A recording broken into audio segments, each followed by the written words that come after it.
A graça e a paz de nosso Senhor Jesus Cristo, amados. Amém. Meus irmãos, é um grande prazer, um privilégio estar com vocês. Essas palavras muitas vezes parecem clichê, mas realmente é o sentimento do nosso coração.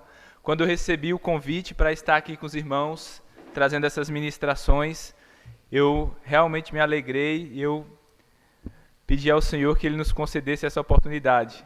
Nós conversamos lá na igreja, conseguimos nos organizar tudo certinho para estar aqui. Então é um privilégio, um prazer muito grande estar com os irmãos. Eu trago também o abraço da nossa igreja, também do nosso pastor Josué Meninel, os pastores Alexandre Gutenberg o conhecem, e nós estamos juntos nessa caminhada. Então é um prazer ter vocês como igreja irmã, caminharmos na mesma fé, caminharmos juntos em nosso Senhor Jesus Cristo. Amém, meus queridos irmãos? Hoje nós vamos trazer duas preleções, duas ministrações. A primeira delas eu estruturei aqui numa espécie de palestra. Eu vou falar de um tema geral relacionado ao mês que nós estamos vivendo, que é o mês da Reforma Protestante.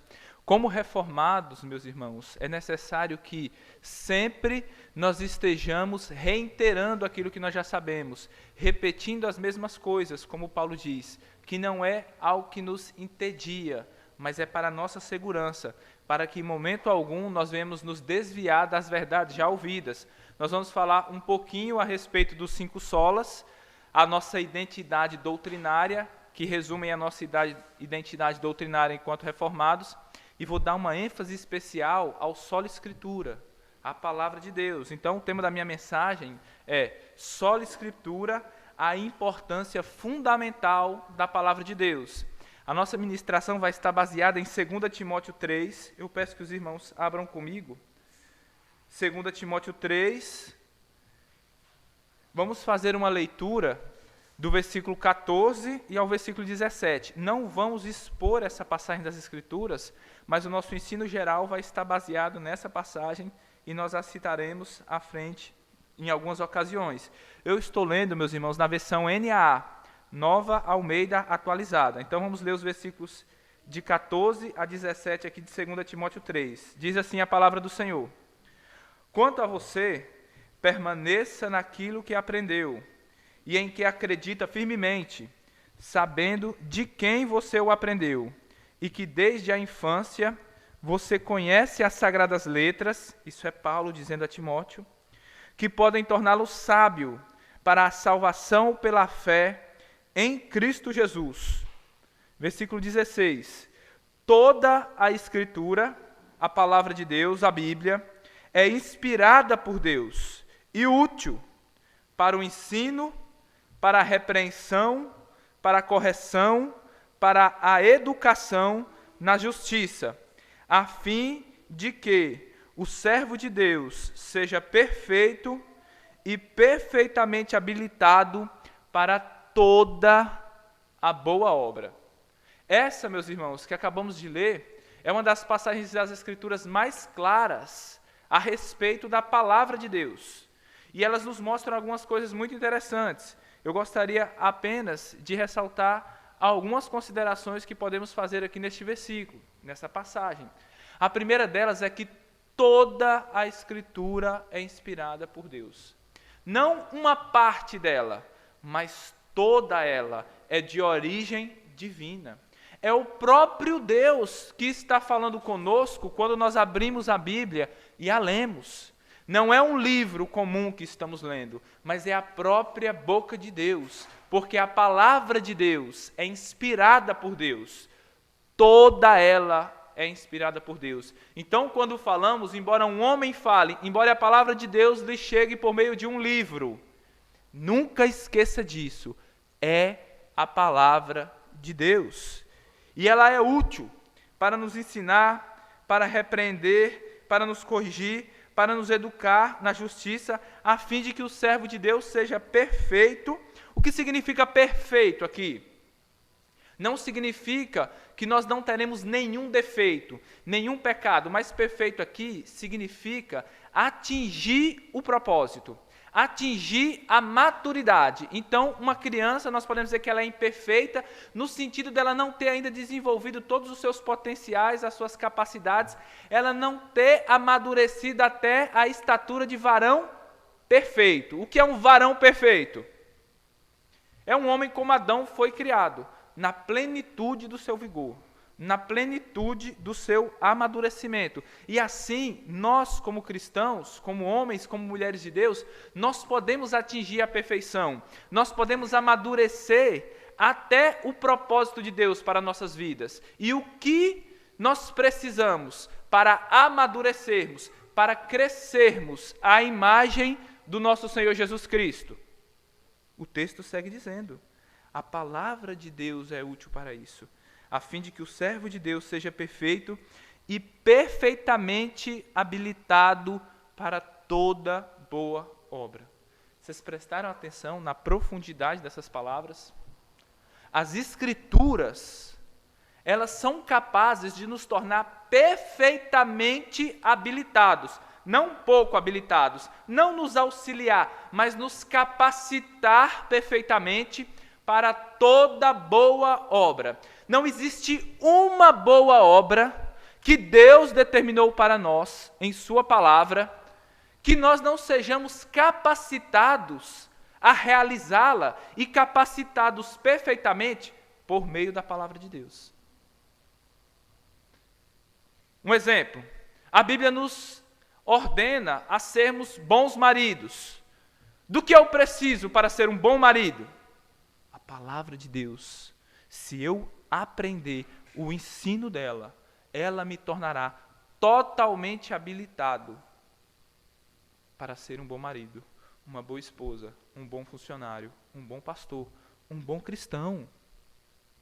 Eu tenho que viver a vida cristã de uma maneira alegre, de uma maneira que honre ao meu Deus. E o que eu preciso para isso? Às vezes nós pensamos que precisamos do novo modismo teológico, do coach que está vendendo o curso na internet. Às vezes pensamos que precisamos de um milagre, de um templo maior, de mais dinheiro no bolso, de saúde no corpo, de uma família mais estruturada. E nós precisamos apenas de uma coisa para vivermos uma vida agradável a Deus, para vivermos uma vida de boas obras, as Escrituras. Portanto, elas são fundamentais para nós. Como lemos no princípio do culto, como eu posso viver um caminho iluminado? Como eu posso viver uma vida agradável a Deus? Se eu andar pelo caminho da palavra de Deus. Esse aqui é o ensino bíblico e claro. Porém, meus irmãos, com o passar do tempo, depois que Paulo escreve essa epístola a Timóteo, depois que os livros da palavra de Deus são escritos ali no primeiro século, com o passar do tempo nós vemos essas doutrinas se perdendo. E nós vemos por diversas formas e por diversas maneiras que nos faltaria o tempo para falar de todas elas, mas eu creio que os irmãos tenham conhecimento da história, a palavra de Deus foi sendo obscurecida. Ela foi sendo relegada a um segundo plano. E outras fontes de autoridade e outras verdades passaram a governar a igreja. Nós temos o surgimento do Papa, nós temos as bulas papais, nós temos os documentos que foram criados, foi se edificando e construída uma tradição da igreja, práticas que eram estranhas às Escrituras, que eram estranhas ao cristianismo, mas que foram sendo incorporadas como se fossem a doutrina cristã, como se fossem a palavra de Deus, de tal maneira que, como nós comemoramos esse mês, pela graça de Deus e a providência divina, no ano de 1517, Deus levanta um monge agostiniano chamado Martinho Lutero, e pela graça dele, pela sua misericórdia, ele traz aquilo que nós vemos hoje como reforma protestante. A reforma protestante, meus irmãos, é muito difícil nós sabermos uma data exata de quando ela começou. Nós sabemos que houveram pré-reformadores e Deus já vinha levantando homens, questionando as verdades, questionando o abandono das verdades por parte da Igreja de Roma. Mas convencionou-se comemorar a Reforma Protestante no dia 31 de outubro de 1517. Por quê?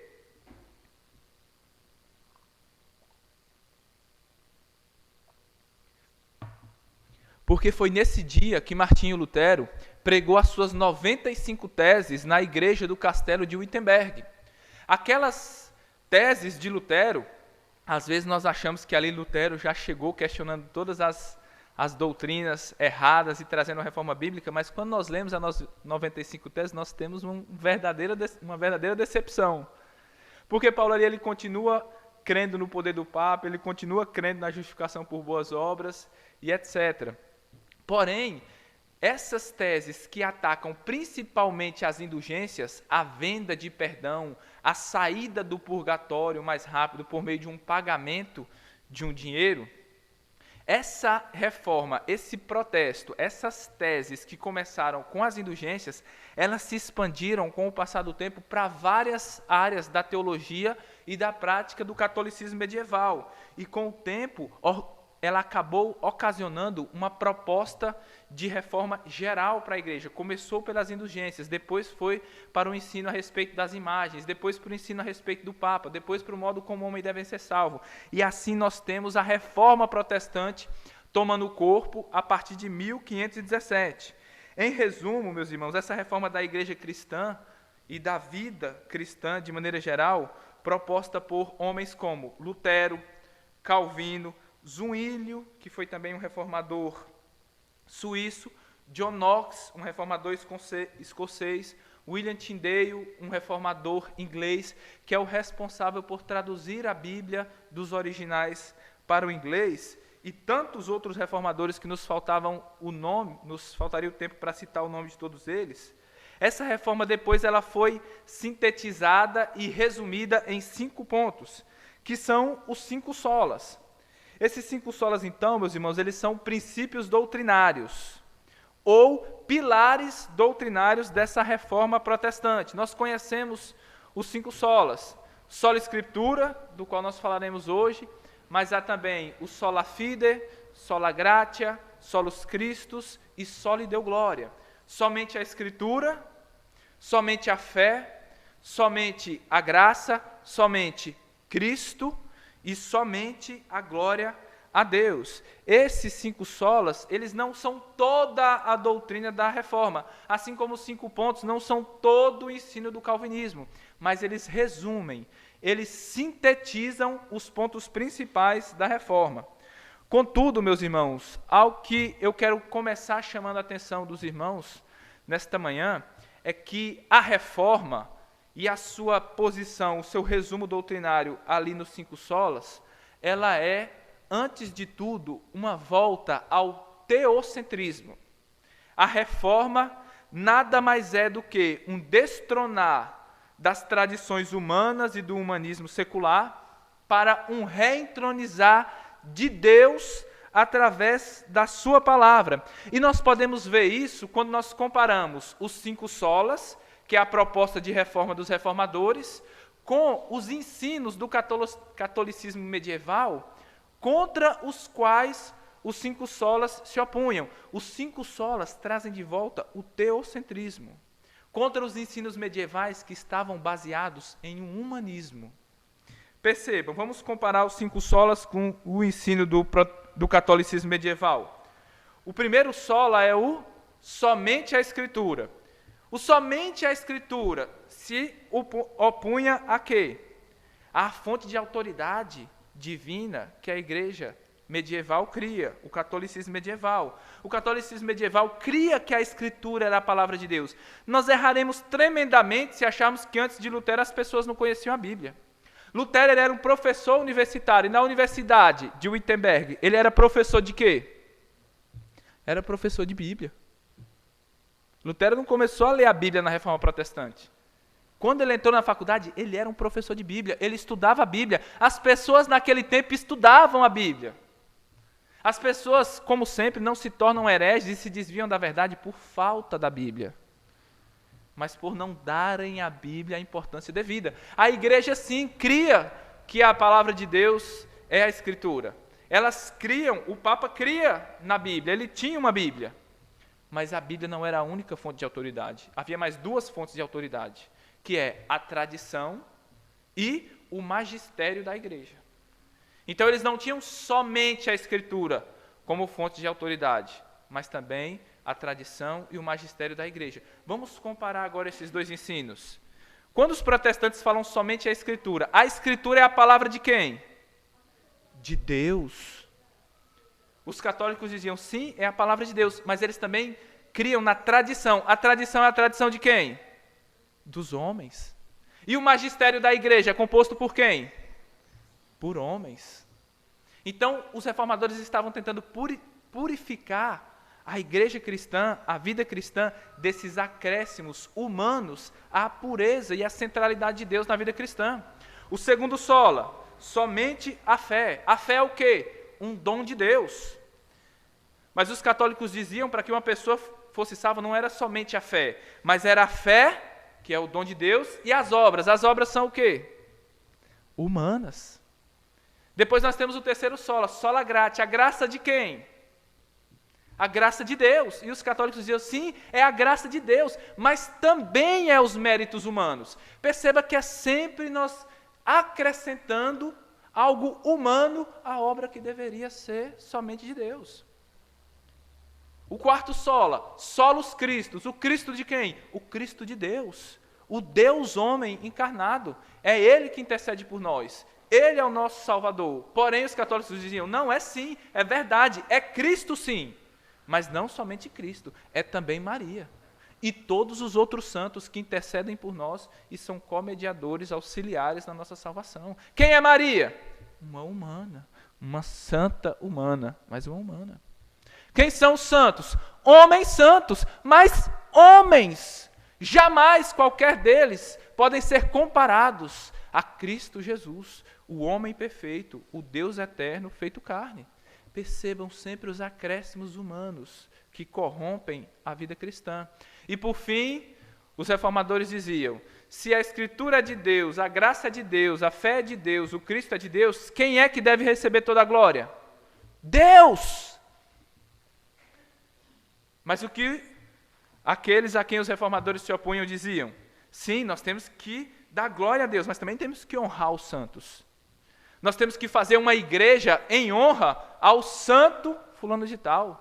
Nós temos que fazer uma basílica em honra a Nossa Senhora Aparecida, porque também é devida uma espécie de glória, uma espécie de honra. Nós jamais vamos glorificá-los como nós glorificamos a Deus. Deus recebe assim 90% da glória, mas também vamos deixar um pouquinho aqui para o santo tal e para o outro santo tal. Ainda bem que isso acontecia no passado, né, irmãos? Nós não temos isso hoje. Louvado seja Deus. Então nós temos que entender, meus irmãos, a reforma protestante, sobretudo como um movimento de volta às Escrituras. Não um movimento inovador, mas especialmente como um movimento de volta ao teocentrismo. Nós voltamos à palavra de Deus, porque isso é finalmente voltar a Deus. Sobre esse caráter teocêntrico da reforma protestante, Carl Trueman, ele diz o seguinte: a reforma é a tentativa de colocar Deus, como ele se revelou em Cristo, no centro da vida e do pensamento da igreja. Isso também é ilustrado por um debate que houve entre Lutero e Erasmo. Erasmo era, por assim dizer, o homem mais sábio da época. Era um católico humanista, um homem que foi responsável por publicar uma cópia grega do Novo Testamento. Inclusive, essa cópia grega foi o que Lutero usou para traduzir a sua Bíblia e colocar a Bíblia no meio do povo. Os dois começaram meio que no mesmo ímpeto de reforma, mas quando Lutero ele fincou o seu pé pela verdade, Erasmo acabou recuando e passou a ser um defensor do catolicismo. E entre os seus debates, Lutero diz o seguinte a respeito de Erasmo numa carta que envia para ele. Ele diz assim: Erasmo, seus pensamentos sobre Deus são demasiado humanos. Era uma teologia humanista. Era uma teologia que não via Deus como Deus, um Deus soberano, um Deus grande, que é verdadeiramente digno de toda honra e toda glória. Ele não é apenas um abençoador, ele não é uma espécie de um homem grande, ele não é, como algumas igrejas pregam, uma espécie de um Papai Noel bonachão que distribui bênçãos e presentes para os outros. Ele é um Deus tremendo, ele é o Rei dos céus, ele é o supremo Criador de todas as coisas, ele não é como nós, ele não é um homem perfeito, ele é totalmente outro. soberano, infinito, louvado seja o seu nome para sempre.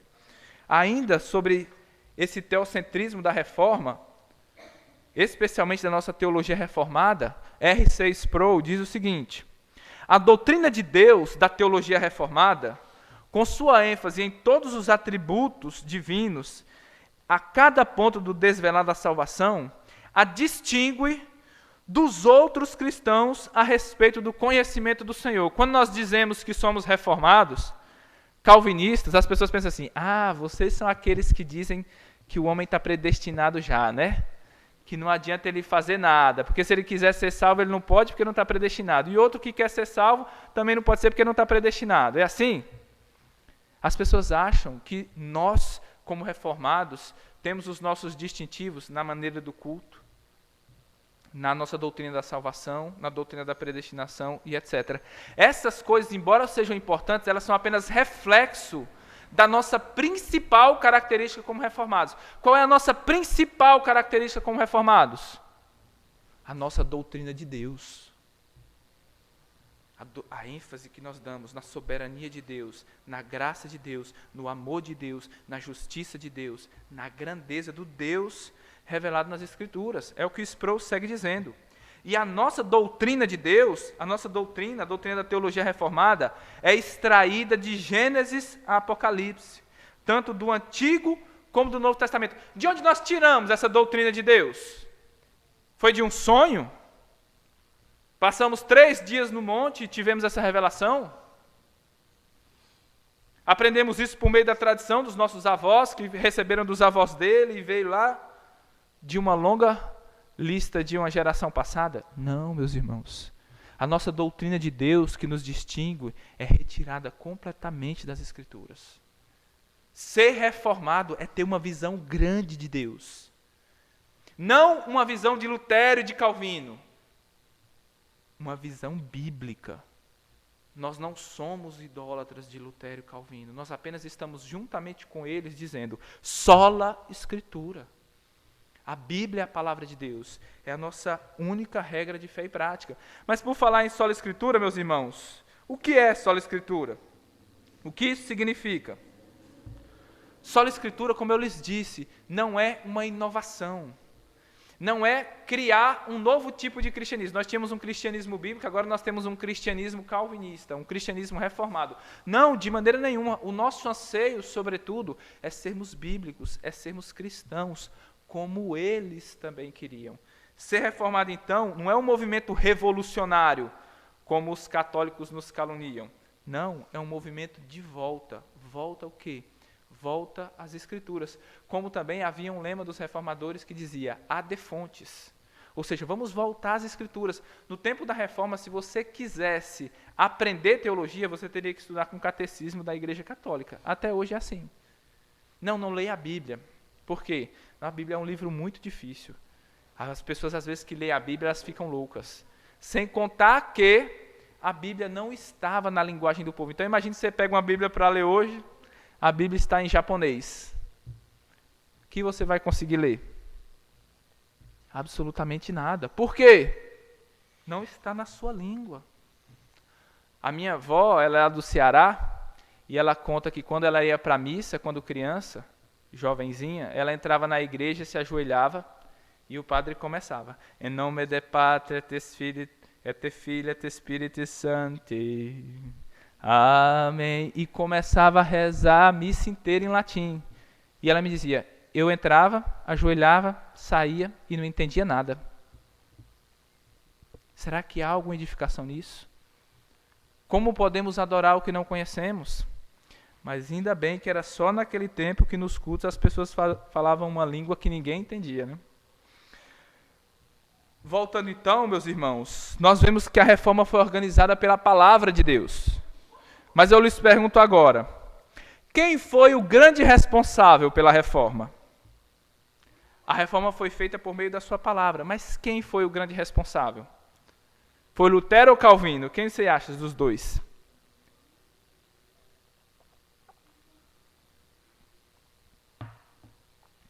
E a reforma é nenhum dos dois. Deus, o próprio Deus, é o autor da reforma. É o próprio Deus que age e estabelece a sua palavra. Quem foi o plantador dessa igreja? É muito fácil, está aqui presente. Não, meus irmãos, está presente, mas é invisível. É o próprio Deus. É o Senhor que age soberanamente e traz uma reforma e faz com que a sua palavra seja pregada novamente em sua pureza. É o próprio Deus. E isso é reconhecido pelo próprio Lutero. Veja o que ele diz a respeito quando lhe questionaram, falando assim, como você conseguiu fazer essa reforma? E ele diz o seguinte, eu me opus às indulgências e a todos os papistas, mas jamais pela força. Simplesmente ensinei, preguei e escrevi sobre a palavra de Deus. Não fiz nada mais que isso. A palavra de Deus enfraqueceu o papado e lhe infligiu danos que de modo nenhum qualquer príncipe ou imperador jamais havia sido capaz de fazer. Eu não fiz nada. A palavra fez tudo. Eu havia lhes dito que é Deus que fez a reforma, mas como Deus fez a reforma? Como Deus age? Através da sua palavra. Então, quando nós colocamos a palavra de Deus e dizemos que a palavra de Deus tem uma centralidade, nós não estamos dizendo como os católicos nos acusam de que nós somos bibliólatras, que nós colocamos um livro como se fosse Deus e o idolatramos. O problema aqui é que eles não entenderam o que nós queremos dizer. Quando nós falamos que a palavra de Deus é central, nós estamos dizendo isso porque Deus é central. O próprio Deus. E essa ênfase de Lutero na centralidade da palavra de Deus começou desde os seus primeiros dias como reformador.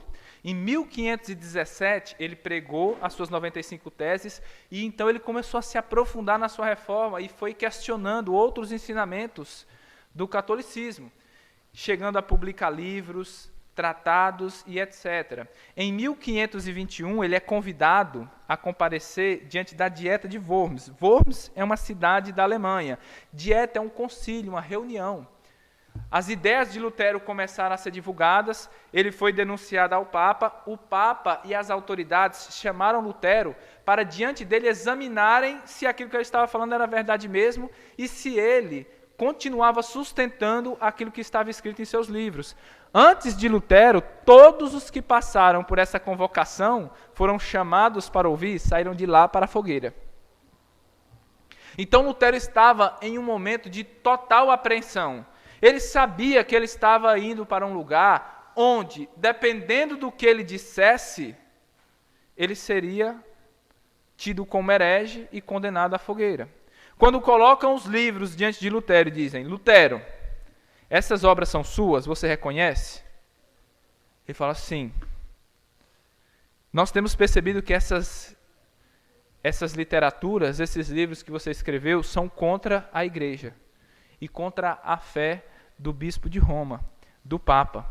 Você mantém o que você escreveu ou você se retrata? Lutero treme e ele diz assim, eu quero um dia para pensar. Tudo bem, você tem um dia para pensar. No próximo dia, colocam Lutero na sala, diante das autoridades, o imperador, os comissários do Papa, colocam os livros na frente de Lutero, as obras que ele tinha escrito e falam, Lutero, você tem o seu dia para pensar. O que você nos responde? Você vai se retratar ou não? Você vai desdizer ou não? Renunciar ou não ao que você escreveu? E Lutero diz a famosa frase em 1521, que depois nós rastreamos na história esse momento como o surgimento do sola escritura, desse apego característico nosso como protestantes, como reformados à palavra de Deus. No segundo dia, ao ser questionado se ele se retrataria ou não do seu ensino e da sua pregação, Lutero diz que se me convençam mediante o testemunho das Escrituras, eu posso me arrepender e me retratar, se você me convencer pela Bíblia. pelo testemunho das Escrituras e claros argumentos da razão, porque não acredito nem no Papa, nem nos concílios, já que está provado que muitas vezes eles erraram e contradisseram a si mesmos. Pelos textos da Sagrada Escritura que citei, minha consciência é cativa à palavra de Deus. Por isso, não posso nem quero retratar-me de nada, porque fazer algo contra a consciência não é seguro e nem saudável. Não posso fazer outra coisa. Esta é a minha posição. Que Deus me ajude. Lutero foi condenado como herege, e quando ele estava para ser executado, um príncipe da Saxônia, chamado Frederico, amigo dele, o raptou e o escondeu num castelo para que ele não fosse morto. Mas esse é o momento em que Lutero, por assim dizer, inaugura o Sola Escritura. Ele diz, o que eu falei foi baseado na palavra de Deus. Se vocês me convencerem pela palavra de Deus que está errado, eu me retrato. Mas, de outra maneira, eu não posso fazer, porque a minha consciência está cativa à palavra de Deus. Isso é sola escritura. Isso foi quando? Em 521. Então, quantos anos nós temos de sola escritura? 502 anos de sola escritura. Então, esse é o início formal, meus irmãos. Aqui, o que fica clara a posição dos reformados, dos protestantes, é que o Papa, os concílios, a igreja, já não eram a autoridade final. Eles foram destronados. E a palavra de Deus, e por assim dizer, o próprio Deus foi recolocado no seu trono. Mas de maneira mais específica, o que é sola escritura e por que sola escritura, né? Por que sola escritura e não somente a escritura? Naquele tempo, todos os teólogos, os acadêmicos, eles escreviam em latim. Então, para nós, sou estranho, mas para eles era a linguagem comum. Sola escritura. O que é sola escritura mais precisamente? Às vezes, quando a gente chega no movimento reformado, a gente escuta isso, mas talvez a gente não tenha um entendimento preciso do que nós queremos dizer quando dizemos sola escritura. Primeiramente, vamos começar definindo o que não é. Em primeiro lugar, meus irmãos, sola escritura é somente a escritura e não a escritura sozinha. Somente a escritura e não a escritura sozinha. Você já viu aquelas pessoas que dizem assim, ó, não, eu não leio nenhum livro, eu só leio só a palavra de Deus, porque eu não quero aprender de homens, eu quero aprender somente de Deus. De vez em quando aparecem esses loucos na internet, não é? Não vou ler nenhum livro, porque o livro ele tem a doutrina humana, mas a Bíblia ela tem a doutrina divina. Sola escritura não significa que nós não podemos ler livros de homens, nem que nós não podemos ter confissões de fé históricas, e nem que nós não podemos ter pastores que nos auxiliem a compreender a Escritura. Nós podemos ter todas essas coisas como auxílios para compreendermos as Escrituras. Nunca podemos colocar livros, homens, igrejas acima da Escritura, mas podemos usá-los como auxílios para a Escritura, de modo que rejeitar o ensino de um pastor, rejeitar um livro escrito por um bom teólogo, é rejeitar a própria palavra de Deus. Pois a Bíblia diz em Efésios 4:11 que Deus deu pastores à igreja, a fim de que nós todos sejamos edificados e cresçamos à estatura de varão perfeito, Cristo. Se você rejeita um pastor, você não está rejeitando simplesmente um homem, você está rejeitando o ensino de Deus para você, pois Deus ordenou pastores para auxiliarem o seu povo, não trazendo novas revelações, mas auxiliarem a compreenderem a revelação que já está dada. Então, somente a Escritura não significa que eu não possa ler um livro, não significa que eu não possa ouvir a pregação de um pastor, não significa que eu não posso ter uma confissão de fé que resume para mim os princípios da Escritura, mas significa que nada está em pé de igualdade com a Escritura. A Escritura é a nossa autoridade final de fé e de prática. Em segundo lugar, quando nós falamos sola Escritura, nós não estamos querendo dizer uma parte da Escritura. Se eu dissesse assim para vocês, olha meus irmãos, aqui na igreja, como nós não somos judeus, mas somos cristãos, agora nós vamos ter aqui na igreja apenas o Novo Testamento como a nossa regra de fé. Afinal de contas, o Novo Testamento é a Escritura. Nós vamos permanecer apenas com o Novo Testamento como a nossa regra de fé. Isso é certo? Isso é sola Escritura? Não. Porque sola escritura não quer dizer apenas que nós temos que ter o nosso ensino baseado em partes das escrituras, que nós podemos escolher partes das escrituras que nos agradam. Mas sola escritura significa toda a escritura. Os reformadores até tinham um lema para isso também. Eles falavam sola escritura, tota escritura. Ou seja, toda a escritura é a regra de fé e prática dos cristãos. Nós vivemos em um tempo de dispensacionalismo, em que as pessoas falam assim, não, o Antigo Testamento é para os judeus. Não, o livro dos apóstolos, Pedro, Paulo, a Epístola aos Hebreus, é para os judeus. Nós, para a igreja, são as epístolas de Paulo, que são as epístolas para os gentios. E eles dividem a palavra de Deus e privam o povo de Deus de toda a Escritura. O que nós lemos aqui em Efésios, em 2 Timóteo 3, versículo 16. Toda a Escritura é palavra de Deus, é inspirada por Deus. Toda a Escritura é útil. Sola Escritura, então, não é partes da Escritura, mas é toda a Escritura. Então, nós vimos o que o sola Escritura não é. Agora, vamos ver o que o sola Escritura é. O que queremos dizer com sola Escritura? O que é sola Escritura? Nós estamos falando da Escritura. E o que é a Escritura? A Escritura é a palavra de Deus. Lembrem sempre isso. A Escritura é a palavra de Deus. Nós sempre estamos com o nosso pensamento final posto em nosso Deus soberano. E a palavra de Deus, a Bíblia, a Escritura, é a palavra de Deus por pelo menos 3 coisas. Em primeiro lugar, ela é a palavra de Deus porque ela provém de Deus, o Pai. É o que diz João 14, 24. O Senhor Jesus Cristo diz: quem não me ama, não guarda as minhas palavras. Ora, a palavra que ouvistes não é minha, mas do Pai que me enviou. As palavras que nós temos na Bíblia são originadas pelo Pai. Em segundo lugar, a Bíblia é a palavra de Deus porque ela é a respeito do Filho. Ela é o registro de Deus na pessoa do Filho, como nós lemos em João 5,39. Examinai as Escrituras, porque cuidais vós ter nelas a vida eterna, e são elas que testificam de mim. Jesus Cristo diz que a Bíblia ela tem um único tema. Embora ela tenha temas secundários, todos eles são como estradas que conduzem a um destino final. Qual é o destino final? O grande personagem, o grande tema das Escrituras? Cristo. Examinais as Escrituras, porque cuidais ter nelas a vida eterna. São elas que testificam de Cristo. Ela é de origem do Pai, ela é a respeito do Filho, ela é inspirada pelo Espírito Santo. Como diz 2 Pedro 1, do 20 ao 21. Sabendo primeiramente isto, olha o que Pedro fala, a primeira coisa que vocês precisam saber é isso, que nenhuma profecia da Escritura é de particular interpretação. Porque a profecia nunca foi produzida por vontade de homem algum. Que profecia ele está falando? A Bíblia.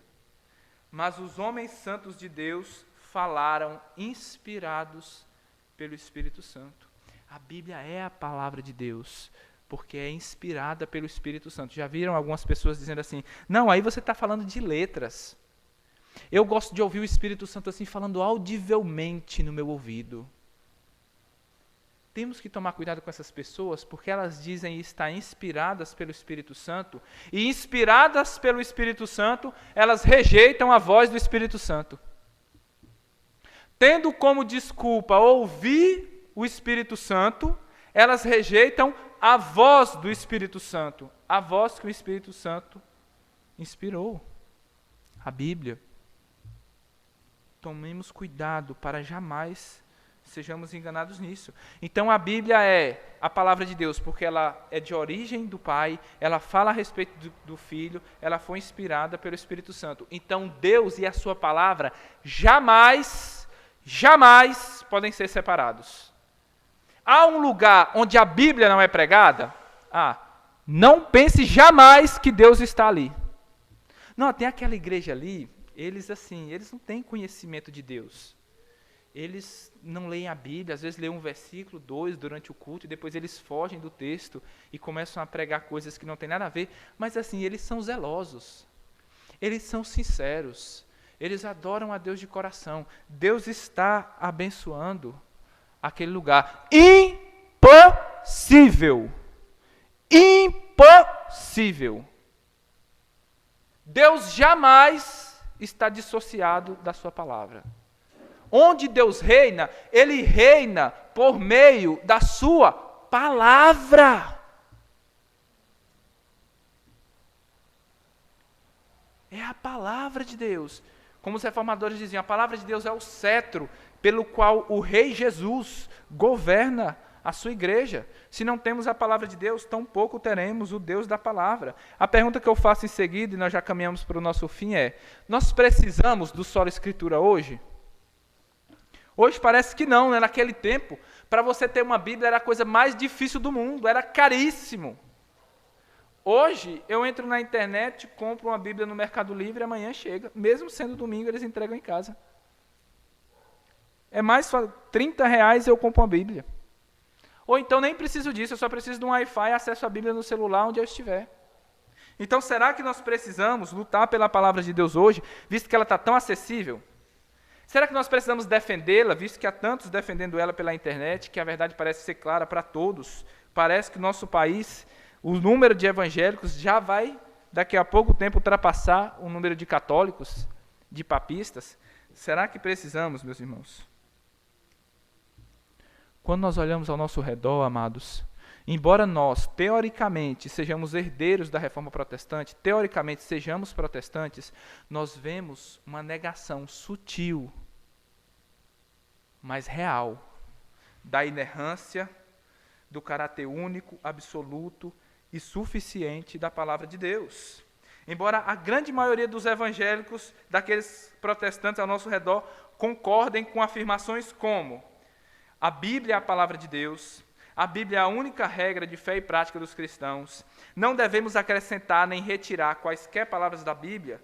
Na prática, a autoridade e esse caráter elevado e único das Escrituras, da palavra de Deus, são minados por pelo menos 3 coisas. Eu separei 3 práticas da igreja moderna que minam essa autoridade e esse caráter único e sublime da palavra de Deus. A primeira delas é sonhos, visões e profecias. Ainda que você possa não concordar com isso, quando você fala que Deus falou com você e você não diz o livro, o capítulo e o versículo, você está criando uma nova fonte de autoridade. Você está dizendo assim: acredite em mim, porque Deus falou comigo. Eu sou uma fonte de autoridade para você. Se eu chegasse aqui e dissesse: olha, meus irmãos, enquanto eu estava vindo para cá, eu tive uma visão, o céu se abriu, e eu via Jesus Cristo, e Ele falou comigo dizendo: William, quando você for lá na Igreja Batista Reformada de São Vicente, diga para cada pessoa, para elas lhe darem, cada uma delas, R$100. Essa é a visão que eu tive. Se vocês creem nos profetas de Deus, vocês precisam crer em mim. Podem passar o dinheiro. Irmãos, isso é esdrúxulo, não é? Quem acredita nisso? Mas por que nós acreditamos nos outros profetas que falam coisas semelhantes a essa? Totalmente destituído da palavra de Deus. Eu tive uma visão agora que nós temos que pular na hora do culto. E as pessoas pulam. Eu tive uma visão agora, Deus me revelou que nós temos que cobrar 3 dízimos. Que nós temos que dar um copo d'água, uma rosa ungida. E as pessoas aceitam. Elas aceitam uma nova fonte de autoridade. E com isso elas minam a fonte de autoridade única. Assim como um homem que arruma uma mulher fora de casa, ele mina o seu relacionamento na sua casa. Será que isso é sério? Não é, deixa. Pode ter 1, 2, 3. No catolicismo medieval nós tínhamos um papa. Agora em cada igreja nós temos um papa. Antes tinha um só.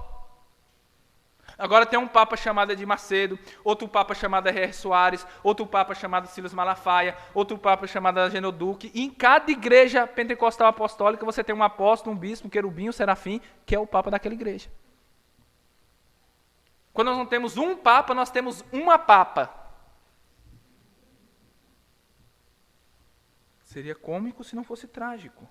Quando nós voltamos para as Escrituras, o que vemos? Isaías 8:20. A lei e ao testemunho, se eles não falarem segundo esta palavra, é porque não há luz neles, eles não têm conhecimento. Jeremias, preste atenção, 8, 9. Os sábios são envergonhados, espantados e presos. Eis que rejeitaram a palavra do Senhor. Que sabedoria, pois, têm eles? Quem rejeita a palavra do Senhor, que sabedoria essa pessoa tem? Mas como somos hoje, como evangélicos? Se eu chego para você, para o evangélico médio, e falo assim, meu irmão, Deus falou comigo a seu respeito. Ele fala, foi? E o que foi que ele falou? Ele falou o seguinte aqui, ó, abra aí a sua Bíblia comigo. Ixi. Acabou o ânimo, acabou a curiosidade, acabou a empolgação. Agora você diz assim, meu irmão, eu estava lá em casa, enquanto eu estava no meu momento de oração, eu comecei a sentir um arrepio, e eu vi assim uma coisa assim, me tomando, e eu fui me alegrando, e eu fui me alegrando no Espírito Santo. Quando eu olhei de lado, havia um varão com as roupas resplandecentes, era um anjo, ele chegou para mim e disse assim, ó, eis que eu tenho uma mensagem para o meu servo e você vai entregá-la. Aí quando eu chego e falo isso, já começa assim, aí já começa a dar um arrepio, né? Uma emoção falsa e carnal. Não tem fundamento, é superficial, porque não está fundamentado na rocha, que é a verdade, que é Cristo. Se rejeitamos a palavra de Deus, que sabedoria nós temos? Se não nos empolgamos com o livro de Isaías, de Mateus, e com a epístola aos Coríntios, mas nos empolgamos com a profecia da irmã Maria, com o sonho do irmão João, que sabedoria nós temos. Somos piores do que os católicos, meus irmãos. Piores. Eles tinham um papa. Eles tinham a tradição e o magistério da igreja lá das escrituras. Hoje nós temos inúmeros rivais para as escrituras. Portanto, precisamos proclamar ainda sola escritura. Somente a escritura. Nós temos uma negação prática da suficiência da palavra de Deus. Da suficiência da palavra de Deus. Que nós lemos em 2 Timóteo 3, do 16 ao 17, que nós lemos no princípio. Toda a palavra de Deus é útil. Não vou ler porque está fresco na mente dos irmãos. Em seu livro, As 10 Acusações contra a Igreja Moderna, o Paul Washer começa dizendo a primeira tese dele, o primeiro erro que ele enxerga na Igreja Moderna. Uma negação da suficiência da palavra de Deus. Sim, a Bíblia é a palavra de Deus. Sim, a Bíblia é inerrante. Não cremos como os liberais que diziam que a Bíblia não é a palavra de Deus, mas contém a palavra de Deus. Sim, ela é a palavra de Deus. Mas quando nós fazemos essa afirmação, nós fomos apenas até a metade do caminho. Falta a outra metade do caminho. Qual é a outra metade do caminho? Ela é suficiente. Eu acho que é assim, William. Não se apresse a pronunciar algo que talvez nós possamos negar de maneira prática. Ela é suficiente para tratar a palavra de Deus da nossa alma. Deixa eu ser ainda mais claro. A palavra de Deus, ela trata dos nossos pecados, certo? A palavra de Deus, ela é suficiente para tratar da nossa alma quando nós estamos em pecado, em mentira e etc. Mas também quando nós estamos em depressão, em ansiedade, com pânico e daí por diante. Eu sou psicólogo e sou pastor. Enquanto eu estou conversando com as pessoas sobre a palavra de Deus e buscando resolver os problemas delas, elas estão ali ouvindo, mas quando elas descobrem que eu sou psicólogo, parece que elas acham que tem alguma coisa a mais em mim. Do tipo, olha, até agora parecia que estava meio incompleto, mas agora que você disse que é psicólogo, agora sim. Você deve ter um truque mágico. Você conseguiu ler minha mente aí já? A palavra de Deus não é suficiente. Meus irmãos, nós temos em nossa igreja, eu tenho em minha casa, pessoas que são curadas de depressão e ansiedade por meio da palavra de Deus. Nossa igreja recentemente tinham 3 pessoas que estavam viciadas em remédios. E foram curadas. Como? Pela palavra de Deus. Mas hoje nós dizemos que nós precisamos do quê? Salmo 19 fala, a lei do Senhor é perfeita e restaura a alma. Nós dizemos, não, a alma só pode ser restaurada com o psicotrópico. Só Ritalina, diazepam, Gardenal que restaura a alma. A palavra de Deus é suficiente? Responda agora.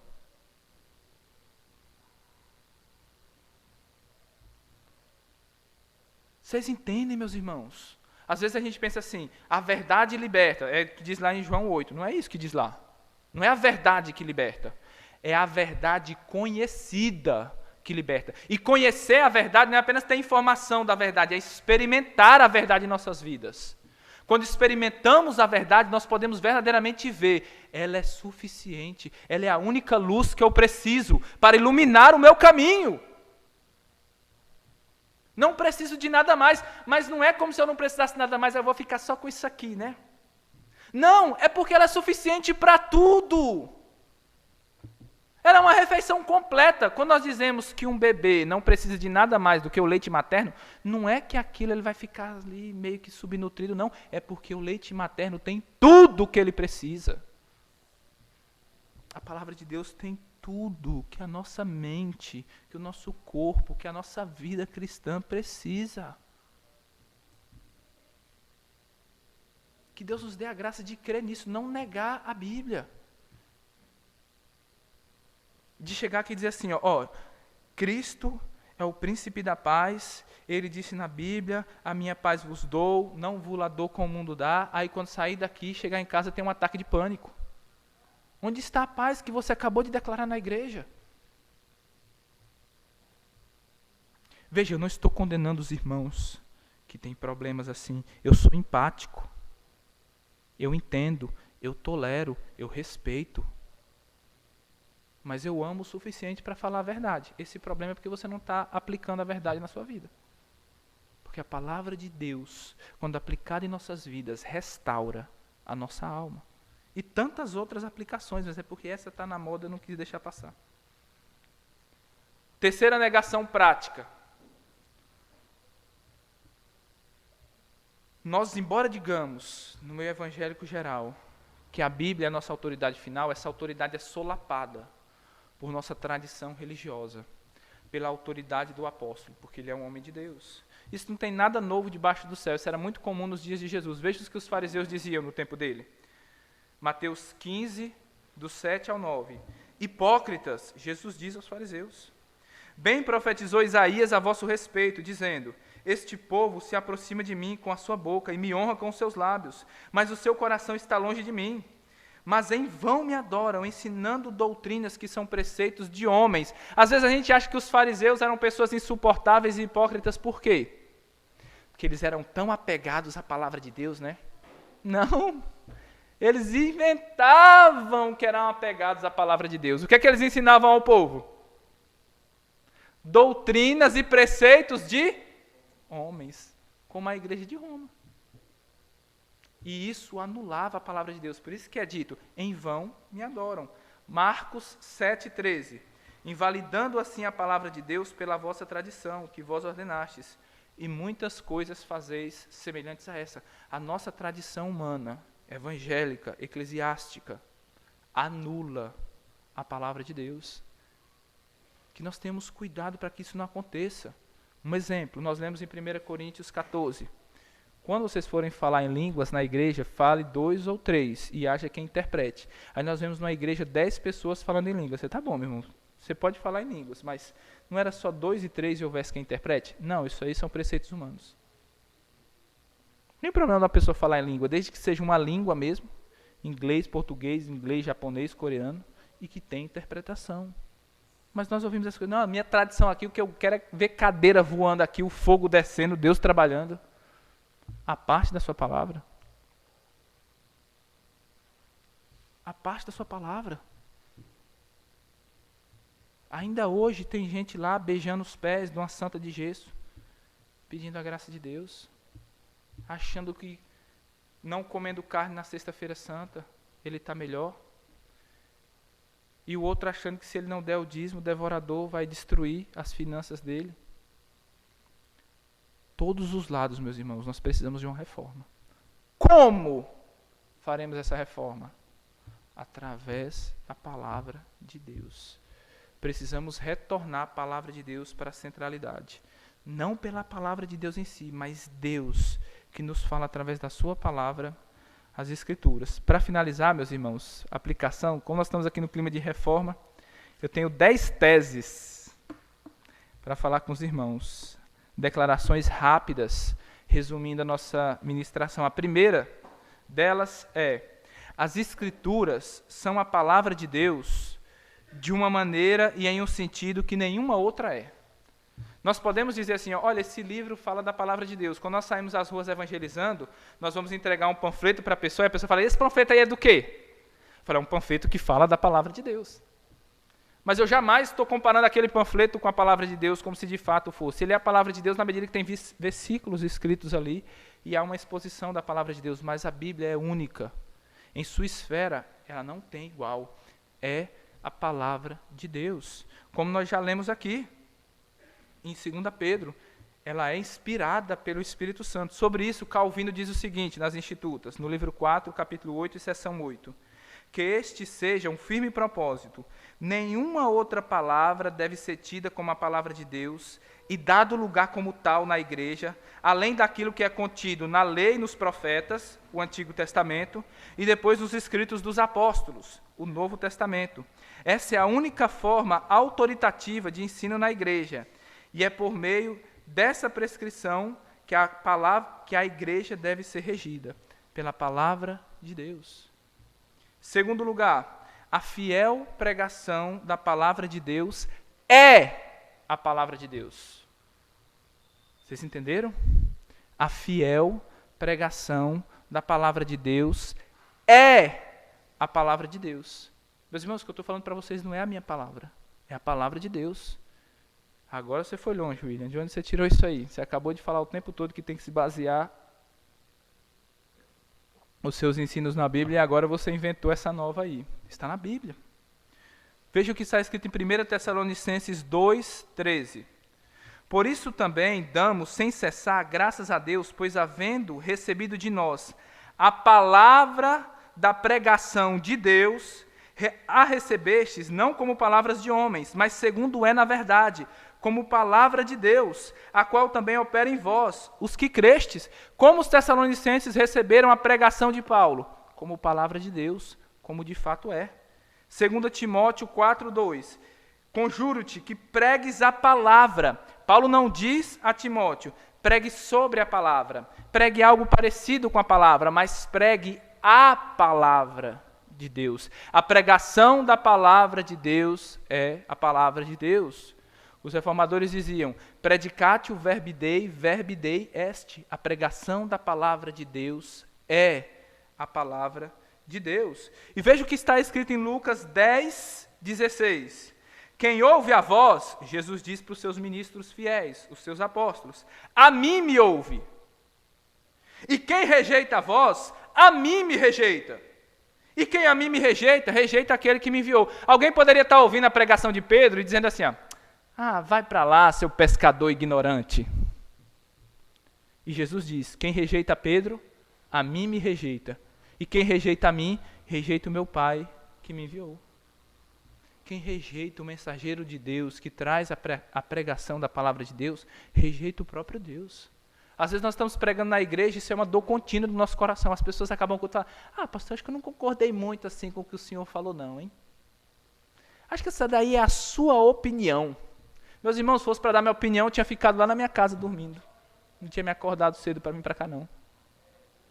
Eu estou falando da palavra de Deus. Eu estou vindo aqui como um mensageiro, eu tenho uma mensagem de outro para entregar, essa mensagem não é minha.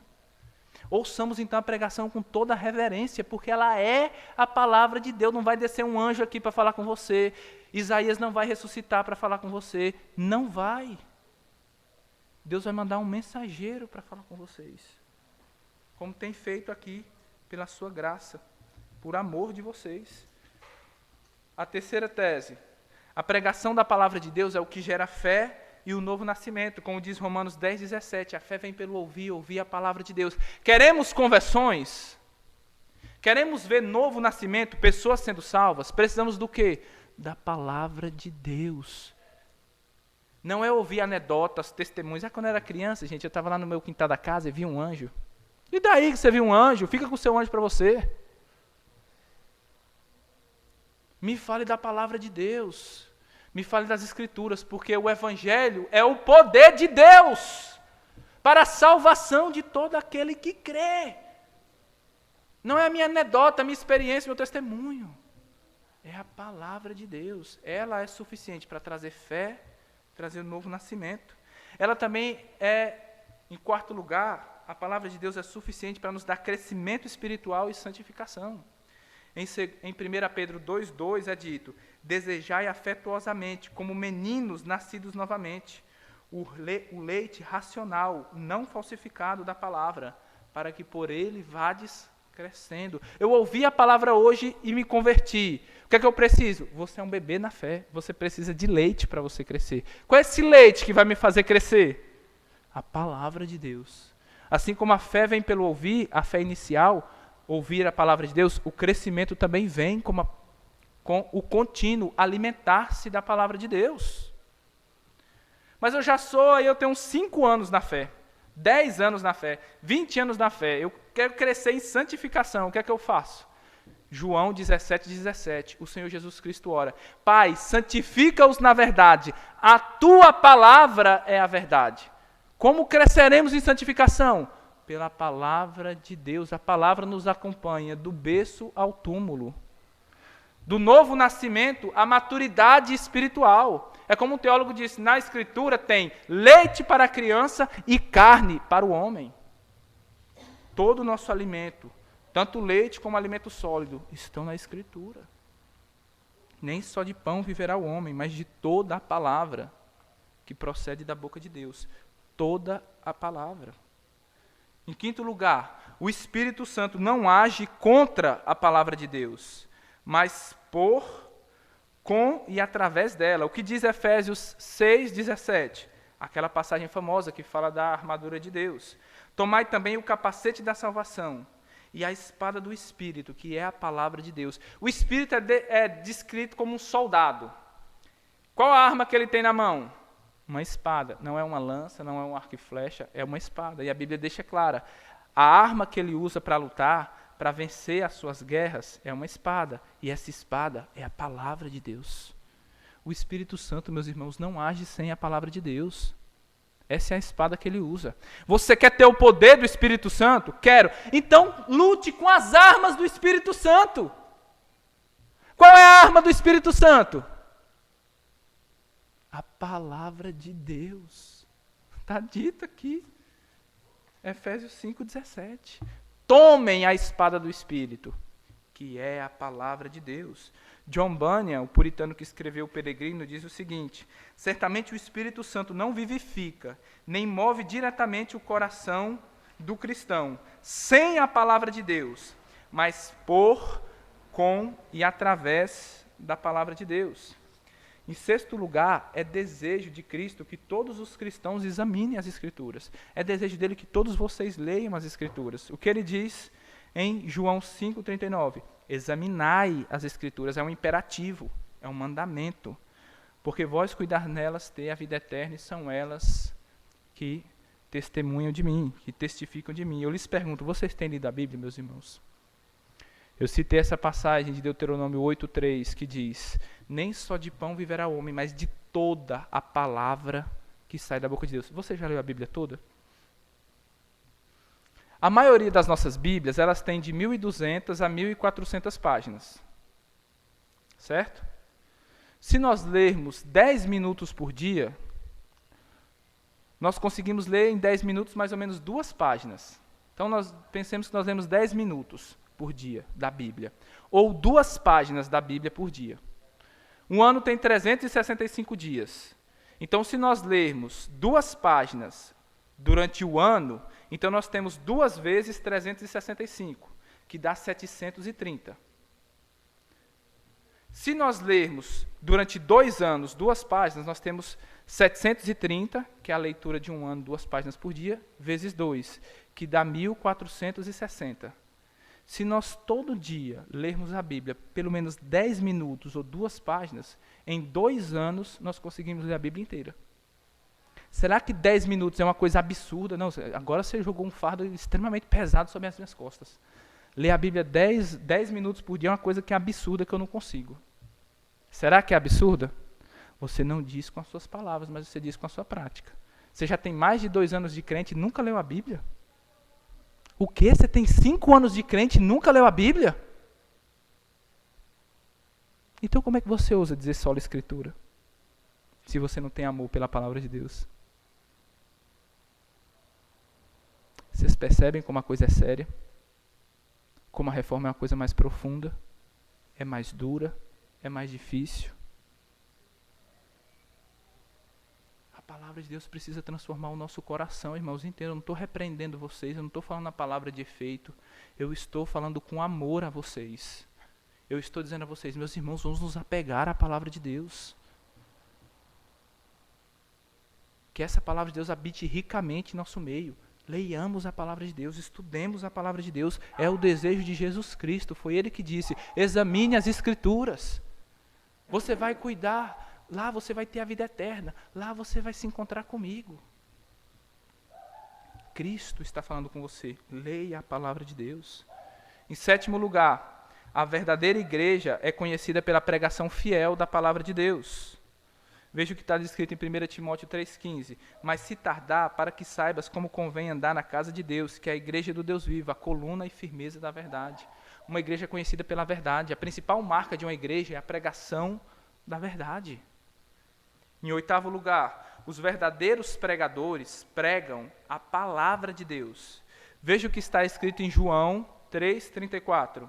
Porque aquele que Deus enviou fala as palavras de Deus. Está falando a respeito de João Batista. Aquele que Deus enviou fala as palavras de Deus. Uma pessoa chegou para você e deu um monte de conselhos sem pé nem cabeça, não falou nada da palavra de Deus, pode ter certeza absoluta que ele não é um enviado de Deus. Ele é um enviado do seu próprio coração pecaminoso, é um enviado de Satanás. Porque quem é enviado por Deus fala as palavras de Deus. Eu tenho cuidado quando chego aqui de não falar coisas da minha cabeça. Mas está escrito aqui tudo que eu estou falando. Se depois você quiser, eu quero examinar se aquilo que você falou é verdade ou não. Está aqui, ó, pode examinar. O versículo, o capítulo aqui. Ó. Eu não tenho medo. Por quê? Porque eu estou falando a palavra de Deus. Quem é enviado por Deus, fala a palavra de Deus. Se não fala a palavra de Deus, não foi Deus que o enviou. Em 9º lugar, só temos mais 2 e nós terminamos. A 9ª tese. A verdadeira pregação da palavra de Deus conduz a Cristo. Nós começamos no sola Escritura e terminamos no solos Cristo e só lhe deu glória. 1 Coríntios 2:2. Porque nada me propus saber entre vós, senão a Jesus Cristo e este crucificado. Olha que versículo lindo. Atos 8:5. E descendo Filipe, a cidade de Samaria, lhes pregava Cristo. Não sei vocês, mas eu tenho vontade até de chorar quando eu vejo esse versículo. Eu acho muito lindo. A verdadeira pregação da palavra de Deus é uma pregação que fala de quem? De Cristo.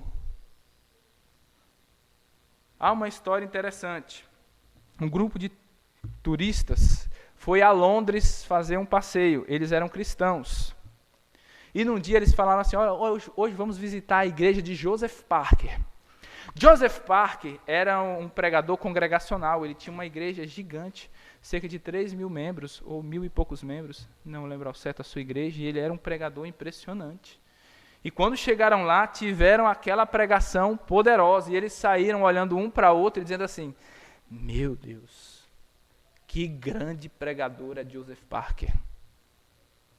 No outro dia, em Londres, eles foram para outra igreja, a igreja de um pregador chamado Charles. E novamente foi um culto poderoso, e eles ouviram uma poderosa pregação da palavra de Deus. E quando eles saíram de lá, eles saíram dizendo assim, meu Deus, que grande Salvador é Jesus Cristo. A pregação da palavra de Deus não é para vocês acharem que eu estou pregando bonito não, meus irmãos. É para vocês verem Cristo. Porque eu me propus aqui nessa manhã não saber qualquer outra coisa, senão Cristo. E Cristo crucificado. Eu vim de lá aqui para fazer como Filipe em Samaria, pregar-lhes a Cristo, porque pode crer em mim, a maior necessidade que você tem na vida e da morte é Cristo. Cristo, solos Cristos. Cristo reinando absoluto como Senhor e Salvador de nossas vidas. A última tese é um alerta, meus irmãos, e finalizamos. Desprezar e distorcer as Escrituras conduz à perdição e ao inferno eterno. É o que nós lemos em 2 de Pedro 3, do 15 ao 16. Escutem, meus irmãos, e recebam esse alerta. Pedro diz: e tendo por salvação a longanimidade de nosso Senhor, como também o nosso amado irmão Paulo vos escreveu segundo a sabedoria que lhe foi dada, falando disso como em todas as suas epístolas, entre as quais há pontos difíceis de entender, não impossíveis de entender, não incapazes de entender, mas difíceis de entender, que os indoutos e inconstantes torcem, e igualmente as outras Escrituras, para a sua própria perdição. Quem distorce a Escritura é o quê? Um servo de Deus enganado? Quem distorce as Escrituras, meus irmãos, está indo para o inferno. Esses homens é interessante, parece que eles tinham um desejo especial de tratar, de falar, de debater justamente sobre aqueles pontos difíceis das Escrituras. Não é sobre escatologia, não, então é isso mesmo que eu quero falar. Não é sobre os decretos de Deus, a predestinação, é exatamente sobre isso que eu quero falar. Mas quando eles pegavam os textos bíblicos, difíceis de entender, é verdade, eles distorciam. E o apóstolo fala, isso é para a sua própria perdição. Não se enganem, meus irmãos, um lugar onde as Escrituras estão sendo distorcidas, pervertidas, ali você não tem a salvação. O pregador não é salvo. Ah, mas o povo é salvo. Será que o povo é salvo também? Vamos ler só mais uma passagem e finalizamos. Mateus 15, 14. Jesus Cristo diz aos fariseus: deixai-os, são condutores cegos. Ora, se um cego guia outro cego, apenas o cego que guia cairá na cova. É isso que está escrito aqui, certo? Se um cego guiar outro cego, os dois cairão na cova. O que engana e o que é enganado. O falso profeta que distorce as Escrituras e o falso povo que quer ouvir o falso profeta, que amontoa para si falsos profetas conforme as suas concupiscências, esse também vai para o inferno junto com ele. Os dois caem na cova. Então você acha que Edir Macedo está enganando alguém? Não está enganando ninguém, não. Não está enganando, não. Você acha que o Valdomiro Santiago, que pede trízimo na igreja dele, está enganando alguém? Que vende feijão ungido na época da pandemia por R$1.000, está enganando alguém? Está enganando ninguém, não. Eles dão para o povo o que aquele povo sem vergonha, herege, falso, mentiroso e hipócrita querem. Eles são apenas a ponta do iceberg. Nós precisamos urgentemente de uma reforma. Quem pode reformar as nossas vidas é Deus. As nossas igrejas é Deus. Ele reforma por meio da sua palavra, meus irmãos. Nos apeguemos, pois, à palavra de Deus. Nos apeguemos a Cristo, o verbo vivo, a palavra viva de Deus. Amém, amados? Era só isso que eu tinha para falar, mas vocês já estão cansados, né? Vocês aguentam mais um ainda? Vou pregar só meia hora na próxima, irmãos, se vocês se cansarem. Amém, meus irmãos? Essas coisas são sérias demais, amados. Às vezes eu tento brincar para tentar tirar um pouco da seriedade, porque senão não dá vontade nem de pregar, dá vontade de chorar quando você vê a situação tão catastrófica. Mas podemos orar agora, irmãos, e finalizar? O pastor Gutenberg me auxiliou. Vamos orar então, meus amados. Pai querido, nós oramos a Ti, ó Deus, pedindo a Tua bênção, Pai, a Tua graça, a Tua misericórdia, Senhor. Depois de ouvirmos coisas tão sérias, ó Pai, tão solenes a respeito da Sua palavra, ó Deus amado, pedimos que o Senhor nos abençoe, pedimos que o Senhor nos dê graça, Senhor, nos livre do mal. Ó Pai, e nos dê a graça, Pai, de nos apegarmos à Tua palavra, Deus, nos apegarmos a Cristo, pelo poder do Espírito Santo, para a glória do nosso Deus. Que essa igreja, Pai, seja reformada segundo a Sua palavra. Que o meu coração, o coração dos meus irmãos sejam reformados segundo a Sua palavra. E que todos nós, ó Pai, possamos crescer à imagem do nosso Senhor Jesus Cristo, ó Pai. O nosso Deus e Salvador. Pedimos essas bênçãos, ó Pai, crendo, ó Pai, que o Senhor nos dará, segundo a Tua graça e misericórdia sobre nós, ó Deus. Pois é no nome do Teu Filho Jesus Cristo, ó Pai, que nós pedimos. E é no nome dele, Pai, que nós Te agradecemos, ó Deus. Amém. Amém, meus amados.